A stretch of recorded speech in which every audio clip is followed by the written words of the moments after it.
Yeah, it is another episode of the Autumn Windbags. RJ Clifford, Juan Soto, and we watched some silver and black play football in a stadium with fans on the gridiron, pigskin flying.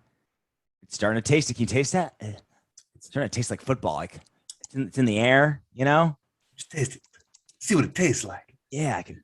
Can you feel it down your plums? Dude, That bluish hue. I had my nuts were like all knotted up at around like 5:15. You were feeling it. I was like, oh shit. I had to go down to Wendy's to get one of those pineapple mangoes lemonades they got. Those are fucking delicious. No, hey, we're not getting paid from Wendy's, but Wendy's, goddamn it, your pineapple mango lemonade is mwah.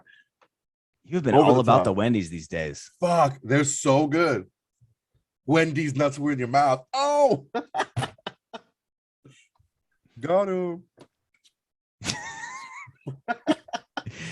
Raiders beat the Seahawks 20-7 in the first preseason game of the season. The Nathan Peterman show. Threw the ball 39 times, completed at 29, 246 yards, no touchdowns, and an interception. Trey Regis basically dominated the rushing attack. Receiving was completely spread out. Keelan Doss had a pretty good game. 6 receptions, 55 yards, a long of 17. Caught everything that was thrown to him. But it really felt like what John Gruden wants a Raiders football game to be. Now we'll get into like the starters and who played and who didn't, but it has like a general kind of commentary. Like the time of possession for the Raiders over double what the Seahawks had. Red zone, still very conservative. Run heavy offense. Ball control type game, multiple double-digit drives, and the defense showed up. Bend but didn't break, minus the one touchdown that they had where it was absolute blown coverage, missed tackle, a screen that went for like 45 yards.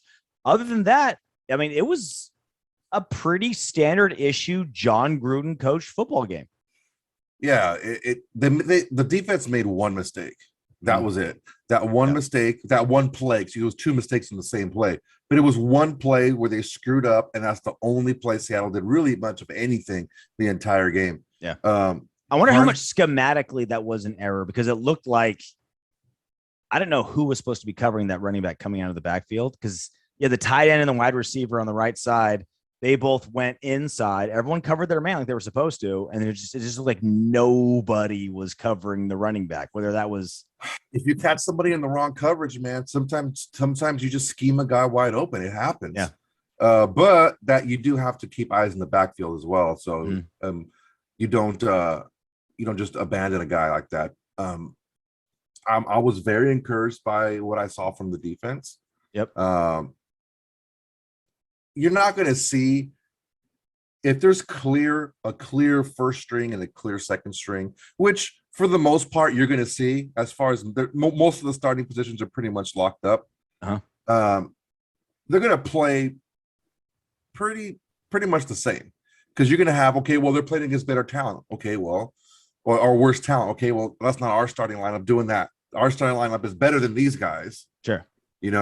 And the defensive, like we talked about with Rory in the last episode, the defensive line was flying. They were in the backfield. They were winning the line of scrimmage and the entire night. The secondary didn't look overwhelmed. They didn't look lost. They played fast. They kept everything in front of them. They made tackles. It just was a very boring game for Seattle, and that's what a Gus Bradley defense does. Yeah. So let's get into who played and who didn't. Way less starters played than I kind of thought and kind of hoped for. On offense, the only starters that played, Andre James, Alex Leatherwood, which makes sense, right? The rookie Alex Leatherwood needs as many reps as he can get. Andre James, now the new starter at center, needs to be there. Alec Ingold, technically the starting fullback, but he doesn't really start in most packages. So it was kind of like he didn't really 2.5 starters played. So we didn't get to see, splits between Josh Jacobs and Kenyon Drake. We didn't see Ruggs, Edwards, or Renfro. Waller's obviously still on the shelf, questionable, whatever. And the two things I really wanted to see, and we talked about this on our podcast last week, is I wanted to see cohesiveness with the offensive line, which they played well, but it was 3 backups and 2 starters. Mm-hmm. And I also want to see Marcus Mariota ball out and get some trade value for him. But because he was hurt, he didn't play a snap. Basically the Nathan Peterman show for all 4 quarters. So really, other than John Gruden's play calling, I don't know how much we can take offensively from what we saw from the guys that played. Even though you had a mix of a few starters and mostly backups, they looked sharp. Yeah. They looked well coached. Very few penalties. I don't think we had a pre-snap penalty, did we, on offense? We had 4 penalties for 40 yards. I don't know if any of them were pre-snap. Yeah, I don't think so. We had the only really bad penalty was the Nassib hands to the face, roughing the passer penalty, which was, he touched him on, it wasn't anything. The guy didn't even hit the ground. He backed up a couple of steps. But other than that, and also referees in the preseason are extra nitpicky to kind of send a message oh man, tight. Did you make a mean face at the quarterback? That's 15 yards. All right, 15 whole yards flag from the spot. No, they played fast. Even though, like you said, the offensive line was a mix of starters and backups, they played well. They played fast, and it just looked like they were ready. Yeah, and if that's not always the case, that hasn't always been the case the last few years. Yeah, you're basically just kind of getting a taste of what's the good word for it? Like to kind of like the morale of the team, right? Are they upbeat? Are they jumping up and down? Yeah, are they dragging their feet or are they hopping? Are they communicating or are they blaming? Are they congratulating or is it all about me? You get kind of like a little flavor of just what the character and the core of the team is. On defense, again, only like 2.5-ish starters, Trevin Moehrig, Jonathan Abram, and then Tanner Muse kind of sort of starting. He played a little bit. Played a little bit. He might Nixon played. He might sort of be a starter. Nixon and Hobbs are fighting for that slot spot. And they both played, and Hobbs perfectly timed blitz, man. Yeah. That was nice. That was nice. He did the standard issue DB blitz where instead of lowering your shoulder and hitting the quarterback, he jumped and swatted. You notice that? Like you see linebackers or D linemen connect on a quarterback. It's like they run through the quarterback. Oh, dude, because they've been dreaming about this. Like that's all they do, right? Like it's like you've been working on your game at the bar all night long, and you finally run into some drunk hoebag, and you're like, all right, I'm latching onto this and going. The DBs, that's not like their thing. So he's like, oh man, I'm here, boop, hop, jump, slap. And so he got the strip sack, eventually got called back. But if he would have just lowered his shoulder, he could have wrecked somebody. Dude, he hit him hard. Even after, Phylon was there too, but Geno Smith's head bounced off the turf pretty hard. Mm-hmm. I'm sorry, I was hard to concentrate after you said drunk hoebag. That's usually my trigger. Yeah, you blacked out there for a second. I was like, what I say? Yeah.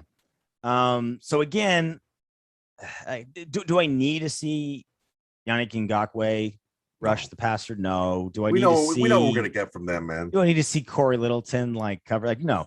But I was curious schematically kind of what we'd see. Again, not to repeat myself, but just kind of like the character of the defense.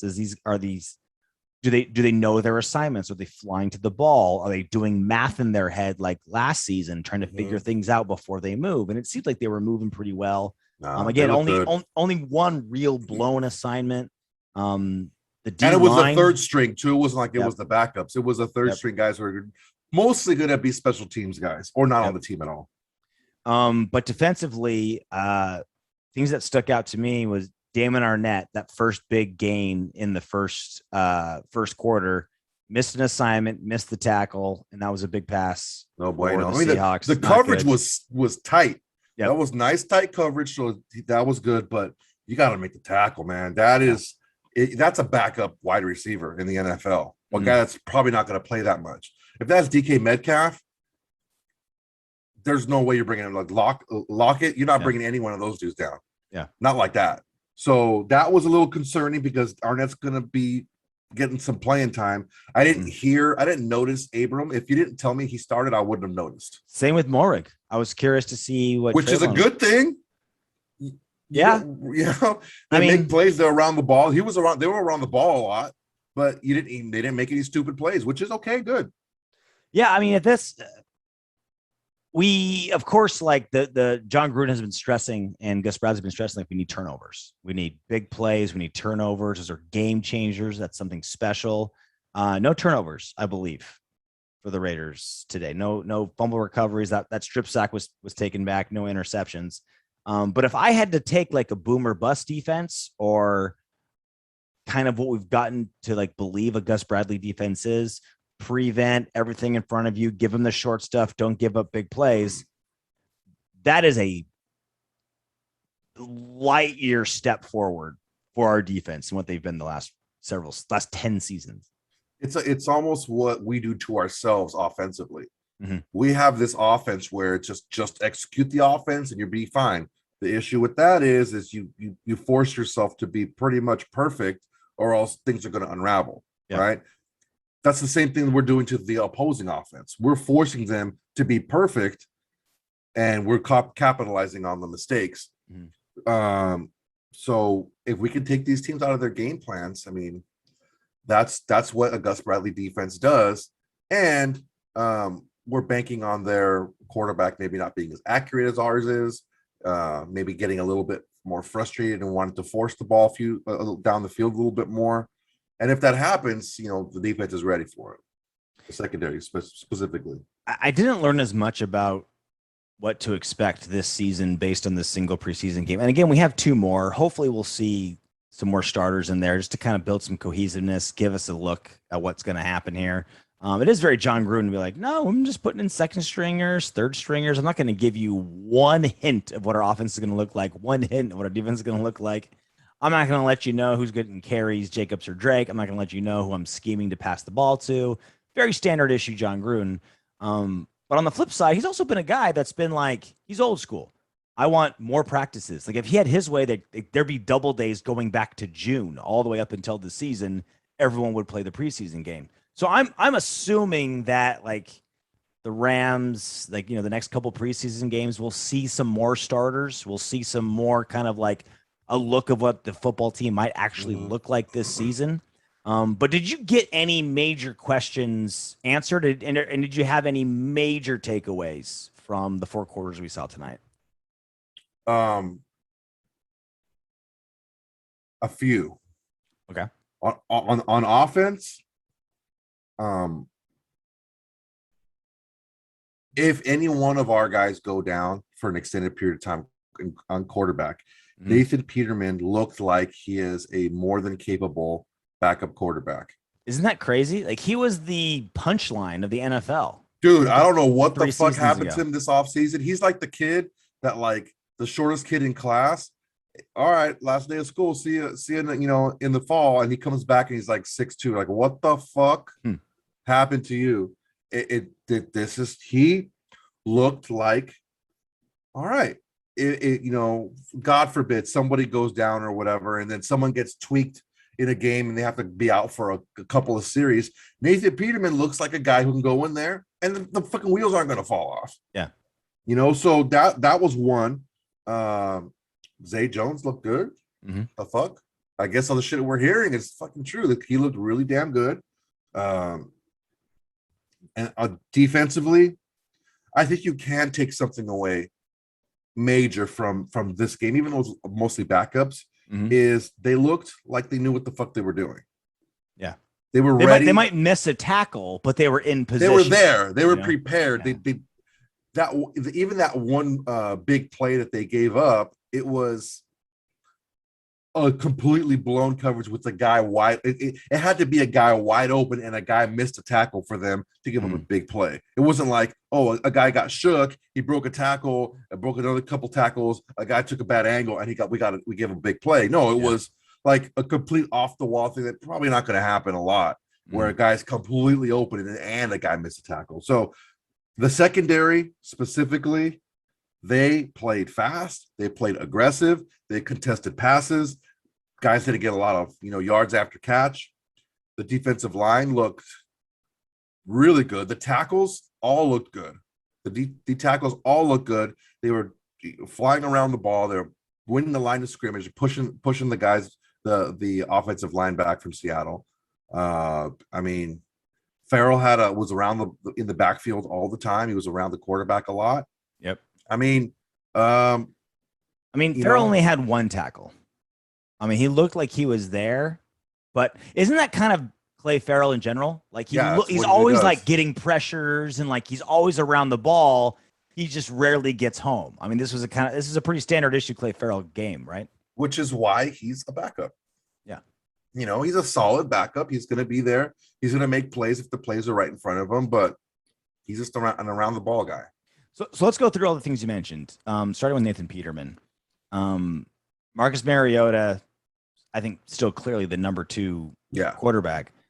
But I wonder if this is John Gruden's personal like double bird to everybody making fun of him for giving Nathan Peterman $1 million every year that he's actually been able to develop in. Because remember, he was the joke of the NFL for the longest time. And this will be his 3rd season with the Raiders, right? Yeah. 3rd, right? And so two with Buffalo, and this is his 3rd with the Raiders. And 3rd with the Raiders. So he's kind of been Gruden's pet project. And so this is his kind of way of saying, like, look, I developed this dude. I took him off the scrap heap. You all hated him. You all made fun of him.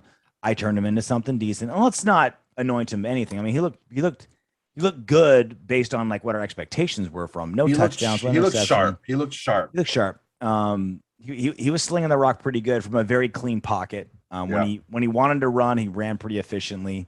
I wonder if this is something that's going to make Gruden say, yeah, I was on the fence about trading Mariota. If someone needs him, now maybe I will. And again, this is Mariota's last year of his contract.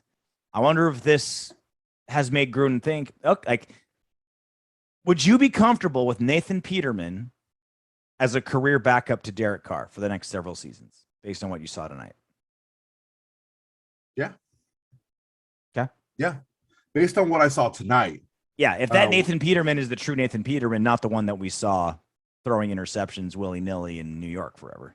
Look, the guys that were in the game for Seattle, I really do think that Gruden called, Pete Carroll and was like, look, let's just slow down here. Okay.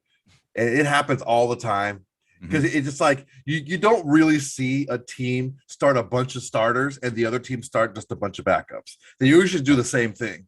So, the guys that Peterman was making passes against, especially in the first quarter, those are guys that are going to be playing on Sunday. These aren't scrubs. These are guys who are going to be rotational guys, maybe get a spot start here and there when someone gets hurt. But these are guys who are going to play, guys who are in a position battle, stuff like that. So he wasn't dropping these dimes against, shit dicks. Like, these guys were legitimate NFL players. And he was making, those 2 passes to Zay Jones were, you're not going to find better passes than that. Those are fucking amazing. So I'm comfortable if anything were to happen, God forbid, I don't like even my opponents like RJ, you fucking tease me because of it. I don't like wishing people getting hurt on any team, whether our team or the other team. I don't want anyone to get hurt. Yeah. But I just want us to play better and win. I don't want anyone to get hurt. But if someone does, get tweaked or whatever and have to miss a few games, and then, someone gets hit or run out of bounds or, he gets shooken up or hit a hand on a helmet or something and Peterman has to go in for a while, I got no problem with that. The way he played today. Support for the Autumn Windbags is brought to you by Manscaped, the best in men's below-the-waist grooming. Champions of the world, Manscaped offers precision-engineered tools for your family jewels. Manscaped just launched their 4th-generation trimmer, the Lawnmower 4.0. You heard that right, 4.0. Join over 2 million men worldwide who trust Manscaped, like us do, with this exclusive offer for you. 20% off and free worldwide shipping with the code WINBAGS at manscaped.com. Love the Manscaped. Again, my favorite part of the Manscaped is the little light at the end of the Manscaped. So if I'm like lifting the ball sack up, really getting in there, I can see exactly what I'm going at instead of just blindly bringing the trimmers to the hedges. Bringing you know the what heat. I'm saying? Yeah. The light at the end of your tunnel. Yeah, exactly. Perfect. Get 20% off and free shipping with the code Windbags at manscaped.com. That's 20% off with free shipping at manscaped.com and use code Windbags. Unlock your confidence and always use the right tools for the job with Manscaped. What are the other two things you brought up? The secondary and the defensive line. So the defensive line looks. So I think if there's any position where we can evaluate and say, like, this is the one position group where we learn the most of what it would actually be like in the actual season, I think defensive line is the best one because they're going to be so rotational, right? Mm-hmm. Like Clay Farrell's backup, going to get a lot of reps. Nassib backup, going to get a lot of reps. Jefferson, Phylon, like all Thomas. These guys, they're going to get a ton of reps, right? Like they're going to be like, that's part of Gus Bradley's defense is keep fresh bodies in the defensive line to hustle. So the fact that they were able to, be on that line of scrimmage, get a lot of pressure, be in the quarterback's face. I mean, again, I keep coming back to Clay Farrell, but it's like, that's like the difference between a sack and a pressure could be an eighth of a second. It could be 4 inches of distance. Right. And so like, if they can just kind of just keep anarchy going on in the backfield, that's just such a big step compared to what we're used to, like I would love to have pockets. I would have loved to have a 5 sack game and, have like, Nassib get 3.5 and like, for that $9 million he's getting, but it's like, hey, just being back there. Like our goal is an average defense, right? I would love for it to be a top 5, right? Oh my God, like whatever. But like just an average defense is going to make this team dangerous as hell, especially with how good the AFC West is and how good the quarterback could be playing in the AFC West. Just getting bodies back there. I just want Patrick Mahomes like smelling the breath of Max Crosby. Like that. I just need that, and I will be content. You get to the quarterback, then I'm ecstatic. We talked about it the last episode. One of the worries or one of the concerns was, how is the defensive line going to play? Because Gus Bradley doesn't blitz that much. I think he blitzed less than 4 times, probably like 3 times. I really saw, and they almost all got home, right? Yeah, Hobbs almost a strip sack. When he does choose the blitz, like they usually get there. Muse had made a nice play too on that, knocking that ball down. So he played really well. But we saw it just everywhere Gus Bradley goes, he gets pressure with 4 guys. Yeah. It's weird. It's the same. Well, no, as I said, it's not the same guys. Nassib and Farrell were the same. Phylon and Thomas and Jefferson weren't the same. But this was that knockback line that they had when they had like Richard Seymour and Houston and those guys. Like they had that knockback line where as soon as the ball snapped, the offensive line got knocked back a couple of feet. And that's what you saw in this game. You saw that knockback line where, okay, I got to get this ball out quick, or I got to make whoever was the quarterback, whether it was Geno Smith or Magoo, which is a fucking great name. They had call to him Mr. Right? They had to make plays for the pass to be completed. Nothing was easy for them. They didn't have clean pockets. They weren't able to step up and make throws. They had to create space. They had to, get different arm angles. They made it hard. Every single pass was a difficult pass. So that's great. That's what we wanted to see because, I mean, for all their talents, they're not the Max Crosbys of the world or the Gerald McCoys or the Yannick Ngakwe's. Those guys are a little bit more twitchy and a little bit quicker. I'm going to be able to, they just have the nose to make the play, right? Yeah. But if you have a good mix, you may be one play, you have Yannick on one side and Nassib on the other. They're still getting in the backfield, man. And that's going to be huge for us. Because even when they did have time, there was nobody open. Yeah. This secondary did a really good job today. Yeah. I think we touched, I think we touched on exactly what the character and the goal of each unit is going to be for this season. Is on offense, 39 passes, 36 rushes. That's John Gruden to a T, right? Flip those 2 or whatever. Like that's what he wants.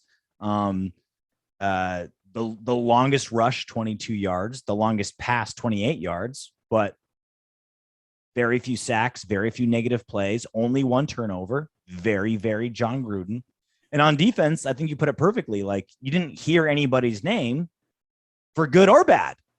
Like, rarely did anyone just completely blow a play, blown coverage, miss a tackle, get embarrassed, get run over. And there's also nobody, just like rarely, like Hobbs, and there's a couple of good plays, but rarely was just Hobbs, one guy. Muse, Phylon was in the backfield here and there, but there was rarely just one guy just taking over, doing anything incredible. It's simply, all right, offense, all right, defense. We're just going to stay on the field forever till the offense messes up, or we're just going to bend, not break. We're going to do our thing.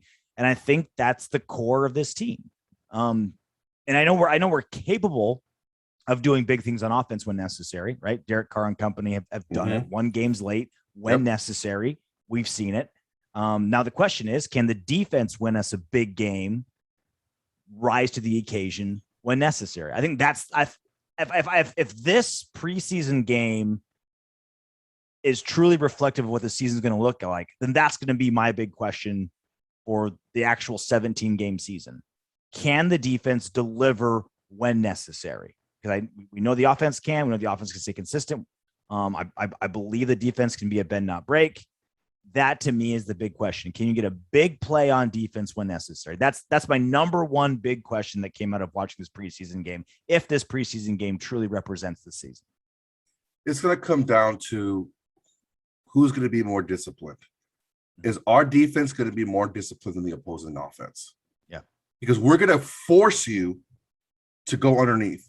We're going to force you to dink and dunk and make those chunk plays on after catch yards. Yep. That's what we're going to force you to do. And it's you're only going to get a tiny sliver because we're going to have time of possession. You better make your possessions count, because we're going to make sure we make ours count. Mm-hmm. So that's what I feel we're putting if we're able to do it properly and we're able to keep the momentum offensively, it puts a tremendous strain and pressure on the opposing offense to make every single possession count for them. Yeah. One thing that I noticed after the guys, I watched the game on NFL Network and on the app on my TV. And so since it's not the actual NFL Network, I didn't get any commercials. So they didn't cut away for anything. They just showed the strip for like 3 minutes every time. Or they showed the sideline, but no sound. But what you saw was, you knew who wasn't going to play because they were wearing the jerseys and no pads. But the starters are sitting there coaching up behind the guys who were playing, behind the backups, while the coaches are telling them what's going on, showing them the little surface that they had, and the Surface Pro. The starters are right there coaching them up and telling them, remember we talked about this and that. So that's what you want to see. And it was on the offense and the defense. And I don't know if you noticed this, but I really noticed it. After the blown coverage and the touchdown, Gruden was livid. He was screaming at every single guy coming off the field, every single one. Well, Gus Bradley is out there. It's all right, guys. It's all right. We'll get it. We'll work on it. Good Come on, cop, guys. bad cop. Like, and you know what? It's not a good cop, bad cop. It's not a game or a role that's who they are. Yeah. Gus Bradley's been known to be a player coach, and Gruden's been known to be hard on players. And you know that they both care about you and they both want you to win. They both want you to succeed. But just to go about it a different way. And if there couldn't have been just a better snapshot of their approach to coaching, that was it right there. The whole I'm not mad, I'm disappointed. Gruden is I'm mad. No, I'm fucking I'm pissed. I'm very upset. I am emotionally distraught at you for your bullshit. What do you think that environment was like in that stadium the first time Nuts. At Allegiant Stadium with fans? Even if it was preseason, barely. The fans forgot how to act, man. They forgot how to act. Like when they were when it was like third and long from like inside the 5, and the Jets. Fucking the fuck did I say the Jets for?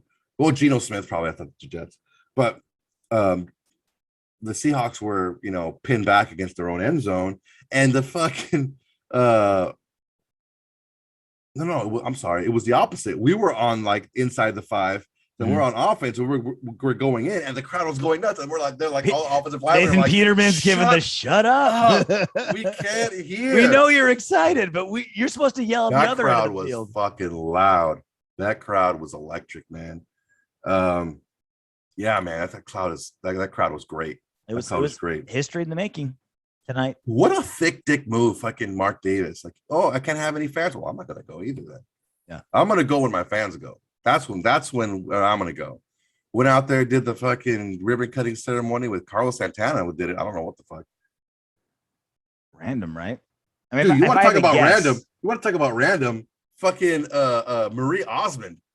Like, if that's not a random Mark Davis fucking selection, she looked like she looked like a motherfucking Mrs. Potato Head, dude. She got she has every one of his albums in like cassette tape in his car.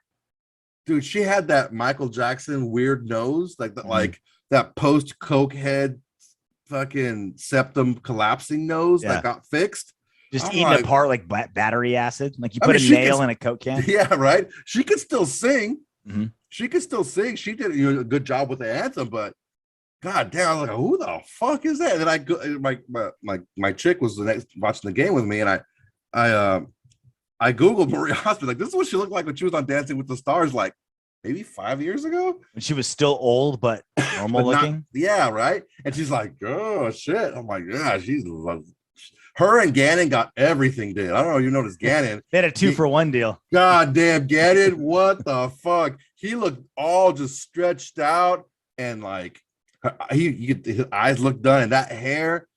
It was weird. He had like some gray sideburns going on, but he had that like really bad dye job up top. It's like when a girl gets dumped and she like goes on a diet, gets a boob job, gets the hair did. That was Rich Gannon when he got canned from CBS last season. He's like, "Oh, you're gonna can me? All right, I'm coming back looking 10 years younger." Yeah. Oh God, he looked. Oh no, Gannon, go Raiders, man! You're MVP. Love you. Just grow. And Miller next to him, all gray, looking like a thug. That was pretty sweet. Yeah, I never would have imagined Rich Gannon the one doing like looking like the dude in a Real Housewives of like Newport Beach look. It's great. He looked like that. Do you see that Cocaine Cowboys series on Netflix? No. So there's a guy who was like the guy who started the two friends who were like the original Cocaine Cowboys. Mm-hmm.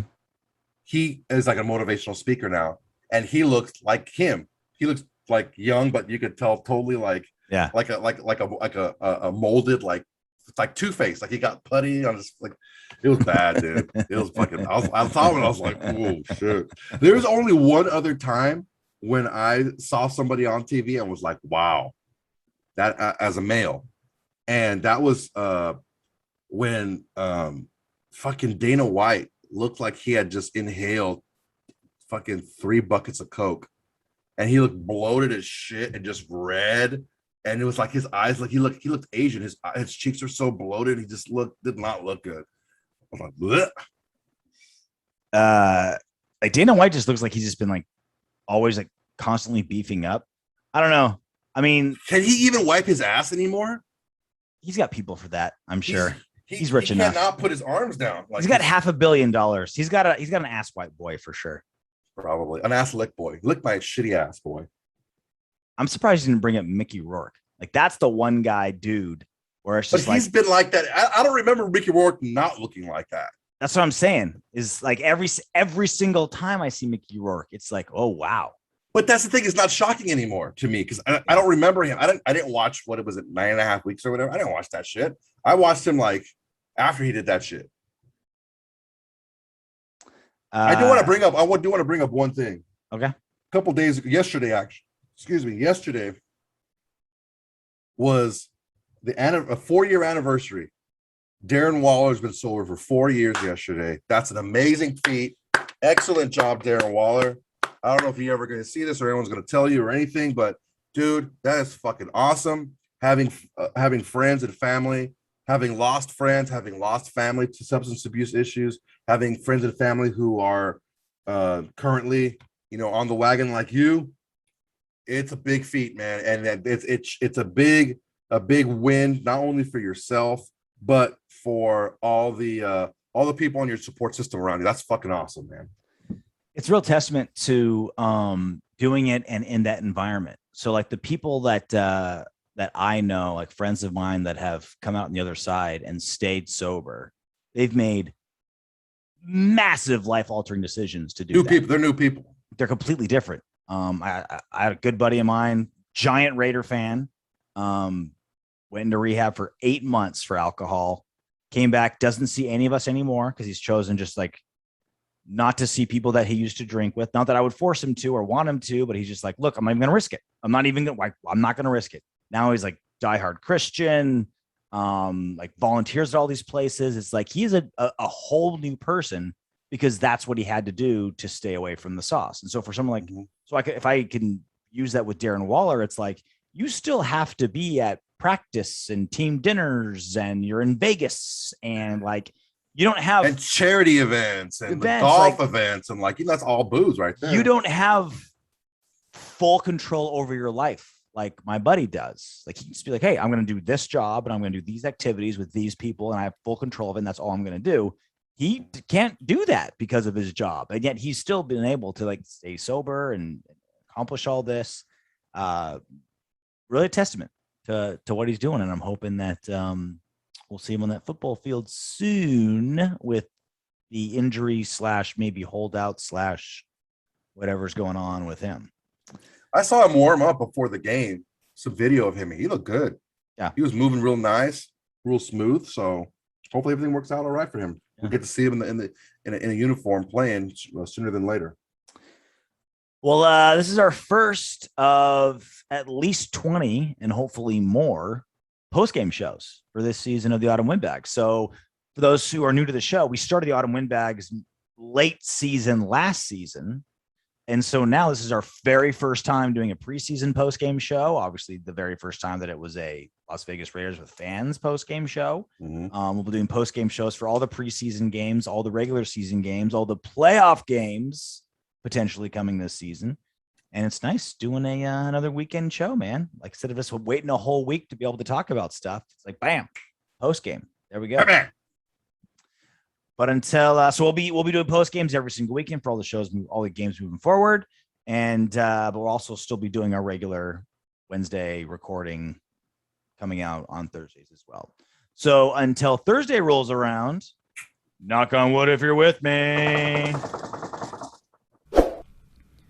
Hey, Windbags, if you want Darren Waller to catch 20 touchdown passes this season, don't be afraid to click those subscribe, like, share, and comment buttons. Plus, your comment could be featured in the next What Up, Windbags?